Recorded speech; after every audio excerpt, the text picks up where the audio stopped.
Good morning to everyone. Let me say thank you to the organization, the Safer Internet Poland, the NASK Institute, and the Empowering Children Foundation, alongside with all the partners, for inviting me. I'm Giuliano de Luca. I'm a lawyer and I come from Italy. And I've been working in the field of information and communication technology law since 20 years. It's about 9 years ago, after a dramatic event, that I decided to dedicate a great part of my professional life in helping people about the prevention and defending young people with regard of the risk of internet.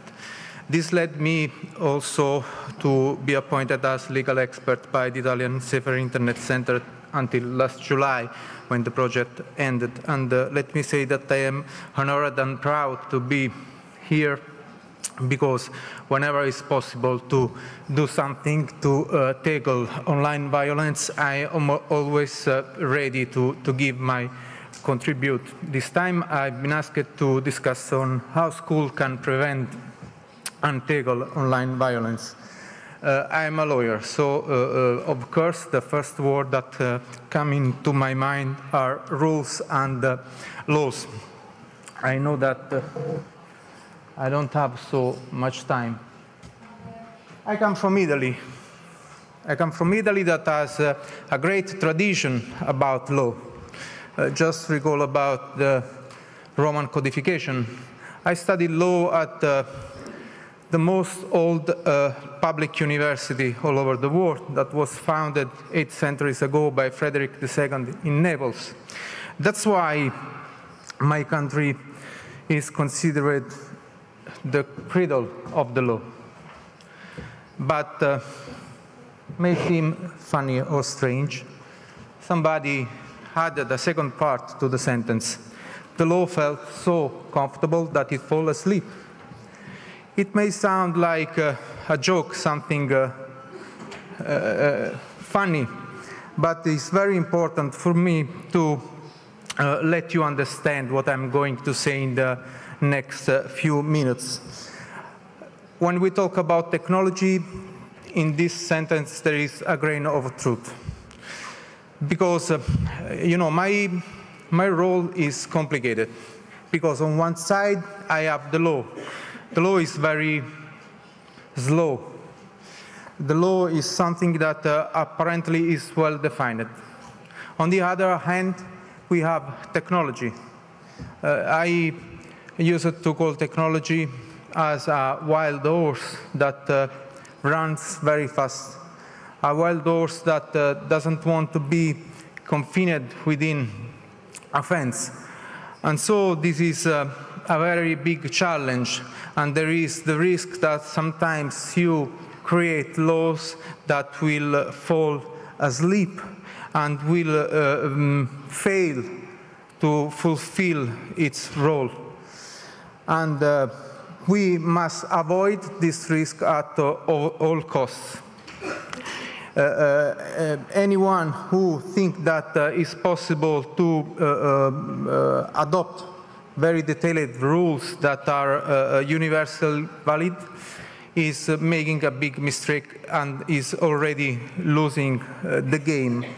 We have instead to focus on awareness, accountability, monitoring, control. We have to follow the line of the European legislation, what the European legislature is already did and is doing on topics like data protection, digital services, artificial intelligence. And just to show you how it's easy for a law to fail, to fall asleep, I want to share with you an example. Usually a speaker talks about the best practice. This time I want to talk to you about what I can call worst practice. I'm sure that the initial intentions were correct, but the system adopted, in my opinion, is completely ineffective. I'm talking about a draft of law that was approved by the Parliament of Sicily last February. Sicily is a special region of Italy that has its own parliament. And this draft of law is about the risk and the danger, the negative effects of smartphone and video games for our kids. I'm sure we all agree that there are negative effects on the kids with smartphone and video games, but this draft of law that fortunately now is under the examination of the National Parliament, and I really hope that it will never become a real law, and I'm going to explain why. This draft of law introduced a very strict ban for smartphone and video games, a total ban for kids under 6 years old.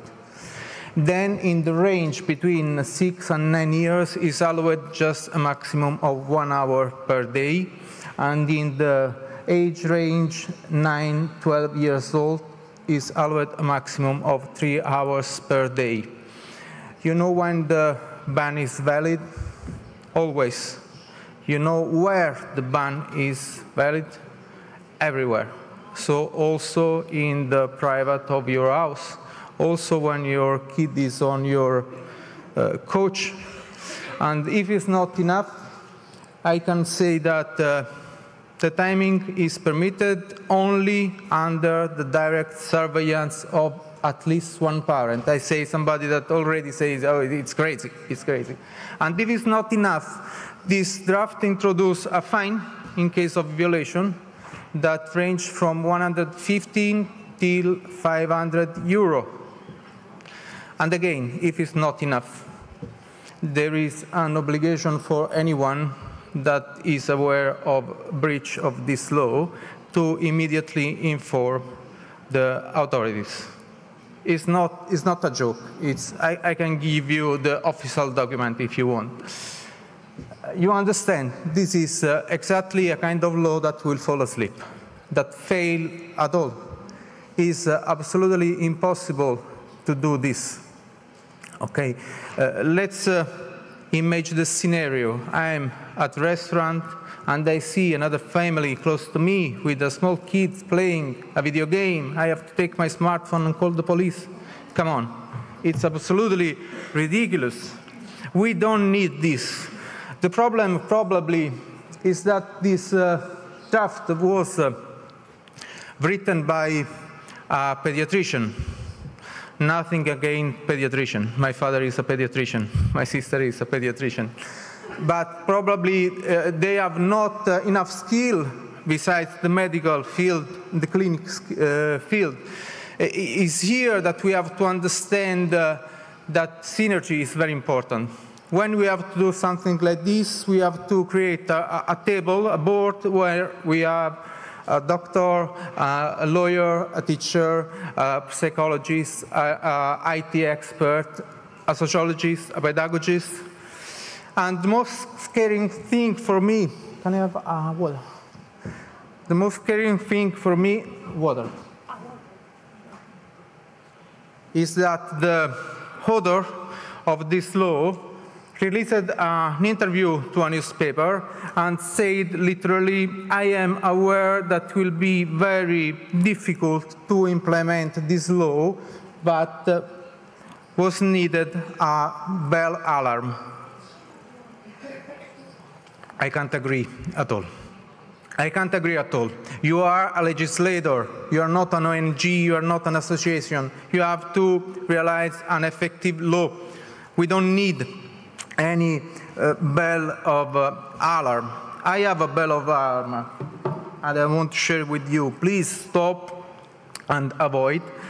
Today I want to share my bad and good experience with you. Try to avoid absolutely this, because it's completely useless. It's a spot. We ban technology in the school. We ban technology at home.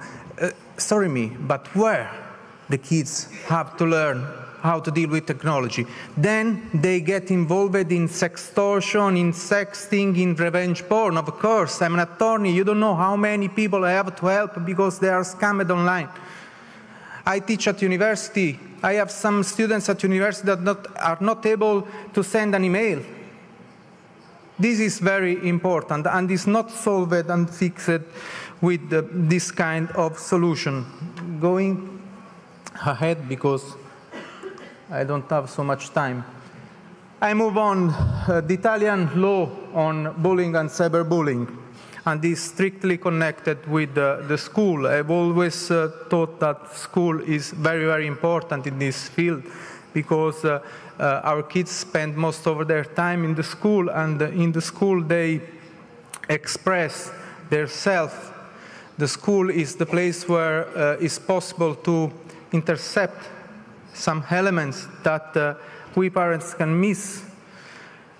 And the origin of the cyberbullying law is something very sad, because I go back to 2013. She's Carolina, 14 years old. She went to a party, and because of alcohol, she didn't feel well, so she fell asleep on a couch. And some guys brought her to the bathroom, undressed her, and took some pictures and some video simulating to have sex with her. In a few hours, the material was spread online. And in a few hours, Carolina received over 2,000 messages of insult. So she was 14, so for a 14 girl, it's not easy to deal with this. So she took a paper and she wrote a letter to her father saying words hurt more than blows. And then she jumped from the window of her room. But few months later, a teacher like you became a member of the Italian parliament, and quite immediately presented a draft of law that was approved in 2017. It's not the perfect law, but is for sure a good point where to start. For the first time, we have the definition of cyberbullying, and with this law was introduced the role of the school referent in every single school, and lately other obligations were introduced, like the internal code for prevention and combating cyberbullying, the monitoring committee, and the notification to the family. As I said, for the first time we have the definition of cyberbullying. From a strictly legal point of view, cyberbullying is not a crime. You will not find cyberbullying as a crime in our penal code. And the reason is easy. We don't need to have a new crime, because you have to imagine cyberbullying like a box, a container, within which there are already existing crimes. And to have cyberbullying, the law says that we need 4 elements. The action. And here the legislator wrote something very smart, because the article starts with the terms any form of. Why the article starts with these words? Because the intention is to broaden the scope of application as much as possible, because tomorrow may be that there will be new way to do cyberbullying that today we still don't know. So when we talk about the action, the law says any form of pressure, aggression, harassment, blackmail, insult, denigration, defamation, identity theft, alteration, unlawful acquisition, manipulation, or unlawful processing of personal data. All this is the action to do cyberbullying. The second element is the target. The target is an underage, so in Italy must be under 18 years old. But of course, if I do something with my teacher that is not underage, I probably commit defamation. The third element is the tool that is used, and here the law talks about electronic communication. So are included any kind of IT tools like smartphone, PC, tablet, online platform, etc.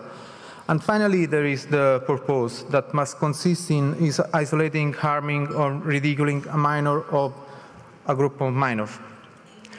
I just go back on the target. Pay attention that is the target may be direct or indirect. What I mean? I mean that I can attack directly my classmate, offending him, or I can attack him by using a member of his family.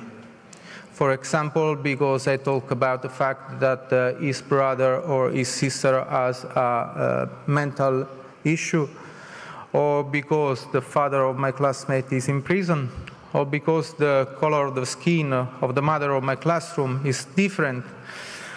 All these kind of attacks are indirect, but are considered the same as cyberbullying. As I said, with the law, we had the introduction of the role of the bullying and cyberbullying referent, which is one of the pillars of the national strategy for prevention and tackling cyberbullying in the Italian school. This role is exclusively for internal teachers. It's not possible to appoint external experts, as, for example, we can do for data protection officer. And there is a simple reason. We need somebody that constantly is present in the school, that lives the school, that is well integrated in the school, and that knows the dynamic. The law talks about referent, not officer, not manager, not person in charge. Also in this case, there is a reason. There are no money. If you accept, you do it for free. So if you put too many responsibility, it will be very difficult for the school principal to find someone that is available to take another course, because I know that you teacher today have very few time to do teachers, because you have to do so many tasks. And about the task of the referent is the coordinator of any kind of initiatives. So training course, events, Safer Internet Day, but also it has to coordinate all the procedures within the school about bullying and cyberbullying. And also works as a point of contact with the police and the associations. Is a point of contact with the families, with the parents. I think that the situation is similar to Italy. When I talk about parents, I'm a parent, have two children, teenagers. When I talk about parents, I talk about phantoms that appear and disappear based on which are their interests. If I have to point my finger against the teacher, I'm here. If I have to take my responsibility, I disappear completely. Going on, another. This is mandatory, no option, you have to do. Since May 2024 was also introduced the obligation of the internal code for prevention and combating. Let me say that this document is well redacted, is very important.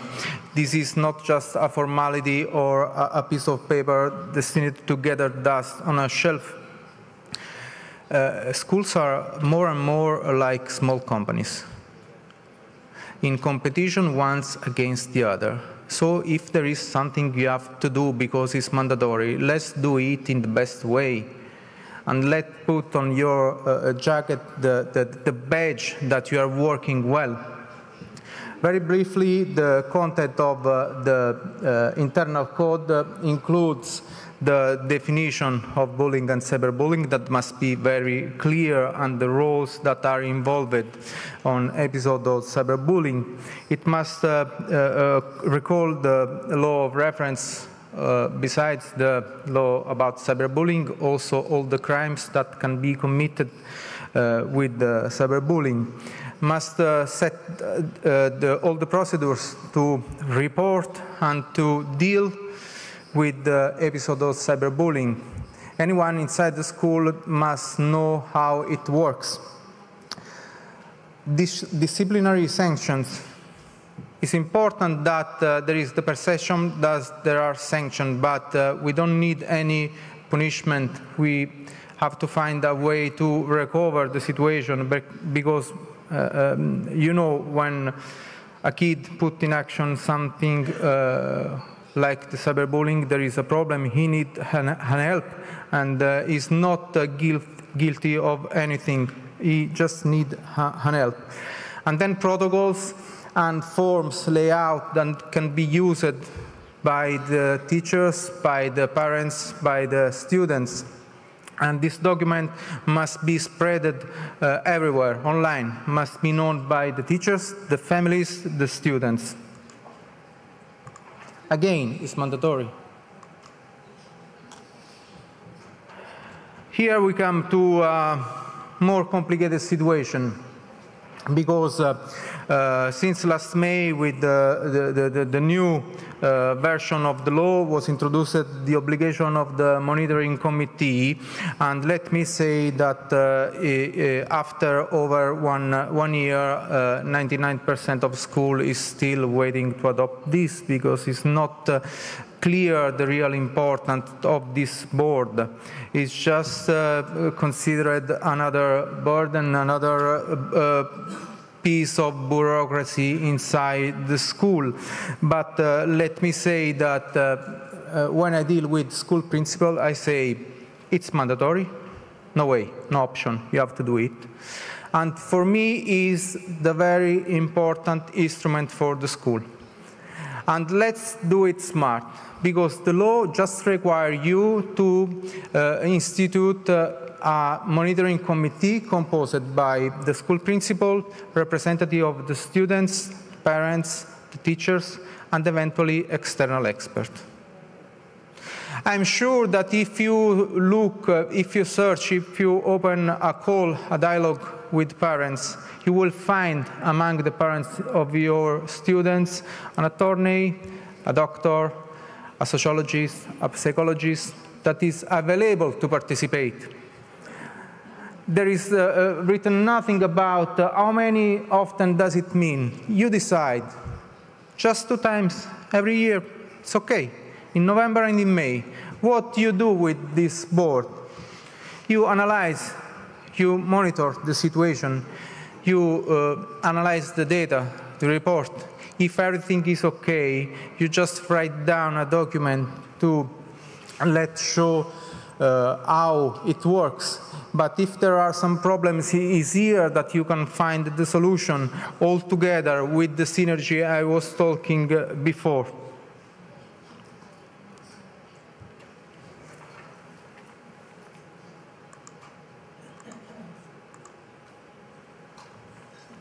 I'm going to the final part of my presentation. This is the last obligation that was introduced last year, and he stated that the school principal, when he is aware about an episode of cyberbullying in his school, have to notify to the parents. It's not an option, it's mandatory. So any time there is a cyberbullying episode, the parents must be informed by the school principal. I want to point out that in Italy, teachers are public officers. I don't know, here in Poland too? Okay. So they may be charged with the offense of omission of official duty if they don't do this. Moreover, the law says that the school principal must act in a very promptly way. So any delay in the notification must be justified by the school principal. The intent is to keep a contact with the parents that sometimes are, I don't know where. Sometimes they're not absolutely aware about what is happening with his son or his daughter. But you know better than me that sometimes even solutions like this are not enough. That's why the law says that in the most serious case, the school principal must inform the social services and the public authorities. I mean the juvenile court, because sometimes it's not enough to talk with the parents. So the juvenile court may take action and eventually can adopt extreme measures like bring the kid from the family and move it to an educational facility because their parents are not able to do their work. And we have to protect the kids. Also, if may sound sad, but it's the only solution that we have. I'm going to close. I want to share you the words of a man that created a forever link between my country and your country. And when we talk about violence and harms, we are not talking only about the traditional war, the bombs that we are seeing in this moment. Here is a very harmful weapon that I can use to fix a problem between me and you. This is a way that I can solve the problem. So my wish is to spread this word, and I thank you for your attention. If you want, my presentation is possible to download by the QR code. Thank you very much.